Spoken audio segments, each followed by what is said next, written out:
Guys welcome. അപ്പോൾ ഇന്നത്തെ video എവിടെയാണെന്നറിയോ? ഞങ്ങളിപ്പോൾ ഉള്ളത് മംഗലാപുരം ഇൻ്റർനാഷണൽ എയർപോർട്ടിലാണ്. അപ്പോൾ നിങ്ങൾക്ക് കാണാൻ പറ്റും ഞങ്ങളൊരു കോക്ക് മേടിച്ചിരിക്കുകയാണ്. ഫ്രീയിലായിരിക്കും എന്ന് ഞങ്ങൾ വിചാരിച്ചു, പക്ഷേ ഒരു സാധനം പോലും ഫ്രീയിലില്ല. അപ്പോൾ ഫ്രീയിൽ കിട്ടുന്ന ആകെ ഒരു ഗ്ലാസ് വെള്ളമാണ്. പക്ഷെ അത് വെള്ളം പോലും ഞങ്ങൾ വേസ്റ്റ് ആക്കിയില്ല. ഞങ്ങൾ വെള്ളം മേടിച്ചു. പിന്നെ ഞങ്ങൾ വെച്ചു എന്തായാലും പോകുന്നതല്ലേ, ഒരു കോക്ക് മേടിക്കാം. കോക്കിന് 100 റുപ്പീസ് കൊടുത്തിട്ട് ഞങ്ങൾ ഒരു കോക്ക് മേടിച്ചു.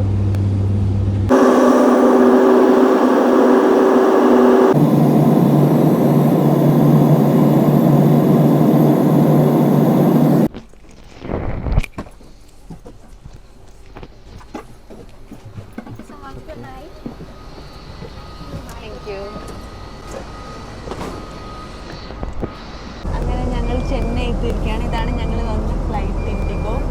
അങ്ങനെ ഞങ്ങൾ എയർപോർട്ടിൻ്റെ ഉള്ളിലോട്ട് പോവുകയാണ്. അപ്പോൾ ഇൻഡിഗോയുടെ ബസ് ഇപ്പോൾ വന്നിരിക്കുകയാണ്. ഞങ്ങൾ ബസ്സിലിപ്പോൾ കയറിയിട്ട് പോവുകയാണ്.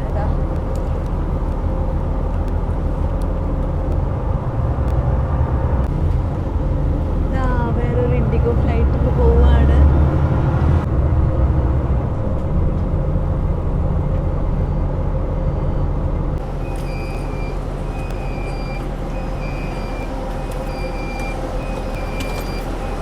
ഞങ്ങളിപ്പോൾ ചെന്നൈ എയർപോർട്ടിൽ എത്തിയിരിക്കുകയാണ്.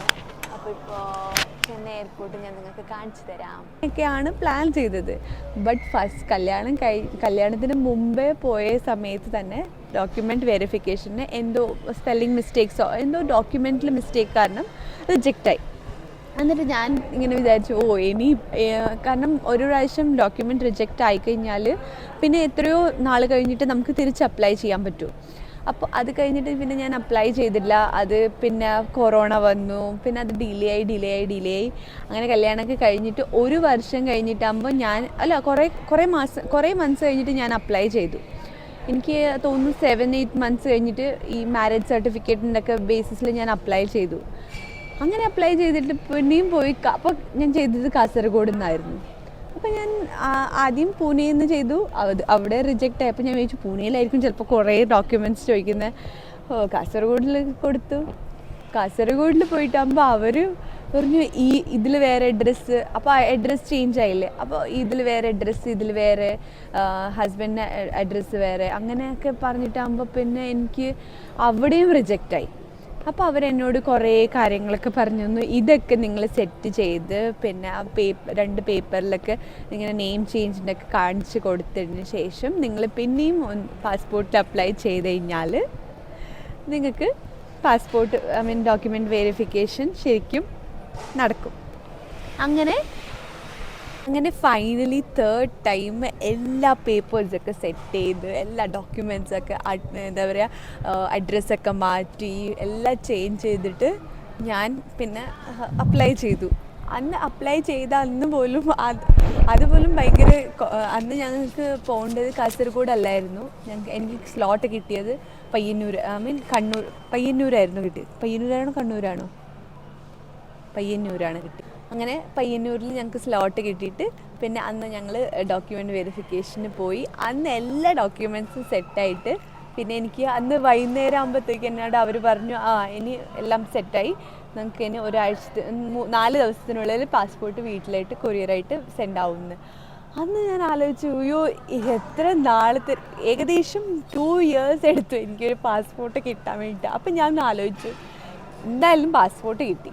ഇനി എന്തായാലും ഒരു ചെറുത് ഇൻ്റർനാഷണൽ ട്രിപ്പ് ഒരു പ്രാവശ്യങ്ങളിൽ ഒന്ന് പോകണം. കാരണം എനിക്ക് പാസ്പോർട്ട് കിട്ടാത്ത ഒരു സമയത്ത് എൻ്റെ ഫ്രണ്ട്സ് എല്ലാവരും എന്നെ കളിയാക്കുമായിരുന്നു, നിനക്കൊരു കാലത്തും പാസ്പോർട്ട് കിട്ടത്തില്ല, കാരണം ഇങ്ങനെ ഡോക്യുമെൻറ്റ് വെരിഫിക്കേഷൻ റിജക്റ്റായി വന്നുകൊണ്ടിരിക്കുകയല്ലേ. അങ്ങനെ ഫൈനലി എനിക്ക് പാസ്പോർട്ട് കിട്ടി. അപ്പോൾ ഈ വീഡിയോ കാണുന്നുണ്ടെങ്കിൽ എൻ്റെ ഫ്രണ്ട്സൊക്കെ വിചാരിക്കുക എനിക്ക് പാസ്പോർട്ടും കിട്ടിയതാ, ഞാനിപ്പോൾ പോവുകയാണ്, ഇൻ്റർനാഷണൽ ട്രിപ്പിന് പോവുകയാണ്.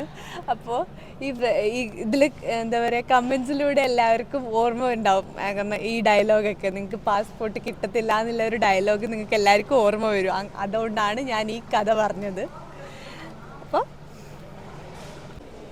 അപ്പോൾ ഞാൻ നിങ്ങൾക്ക് എല്ലാവർക്കും ഒരാളെ പരിചയപ്പെടുത്തി തരാം.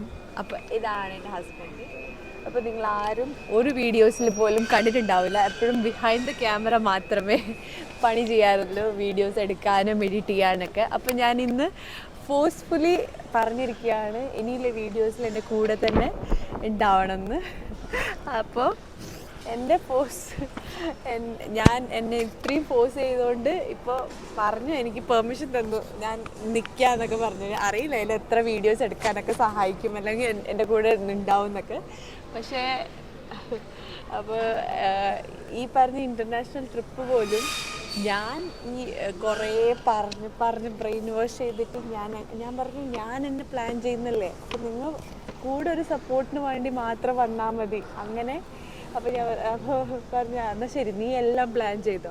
അങ്ങനെ ഞാൻ തന്നെയാണ് ഇരുന്ന് ഓരോന്ന് എഴുതി ഫുൾ പ്ലാൻ ചെയ്ത് എല്ലാം ബുക്കിങ്സ് ഒക്കെ ചെയ്തതിന് ശേഷം പിന്നെ ഞാൻ പറഞ്ഞു നമ്മൾ ഈ ഒരു ഡേറ്റ് മാത്രം എന്നോട് ഞാൻ ഈ ഡേറ്റ് പ്ലാൻ ചെയ്യാം, അത് ഡേറ്റ് മാത്രം എന്നോട് പറഞ്ഞു, പിന്നെ ബാക്കിയൊക്കെ ഞാൻ ചെയ്തു. അപ്പോൾ ഇപ്പോൾ നമ്മൾ എത്തിയിരിക്കുകയാണ് എയർപോർട്ടിൽ. ഇനിയിപ്പോൾ നെക്സ്റ്റ് ഞങ്ങളുടെ ഡെസ്റ്റിനേഷനിലോട്ടാണ് ഞങ്ങളിപ്പോൾ പോകുന്നത്. ഇനിയിപ്പോൾ 3-4 മണിക്കൂർ ലേ ഓവറൊക്കെ കഴിഞ്ഞിട്ട്.